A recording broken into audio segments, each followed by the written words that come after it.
Magandang araw sa inyong lahat at welcome sa aking channel. Natanong ang aktor at direktor na si Coco Martin kung ano ang birthday gift niya sa girlfriend na si Julia Montes.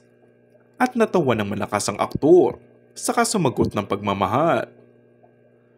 Dagdag pa nito, kasi nasa kanya na ang lahat, siguro happiness, sana palagi siyang masaya. Hindi naman ito kagulat-gulat pa dahil noon pa man ay naging bukas na si Coco Martin sa pagpapahalaga niya kay Julia at sa kanilang privacy.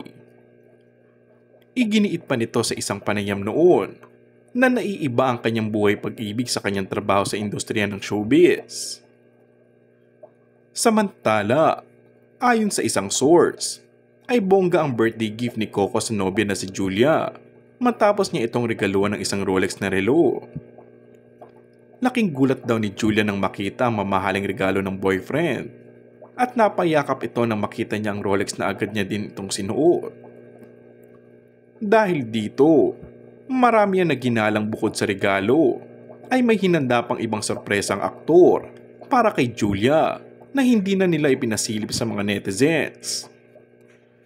Binaha naman ito ng mga nakakakilig na komento mula sa mga kapwa celebrity na nagpaabot din na pagbati sa aktres. Matatandang hanggang ngayon ay hindi pa rin kinukumpirma ng dalawang real score sa pagitan nila. Subalit obvious namang special sila sa isa't isa.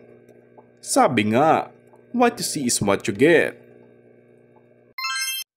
And that's all for our today's video. Kung bago ka lang sa aking channel ay mag-subscribe at pindutin na rin ang notification bell. Maraming salamat!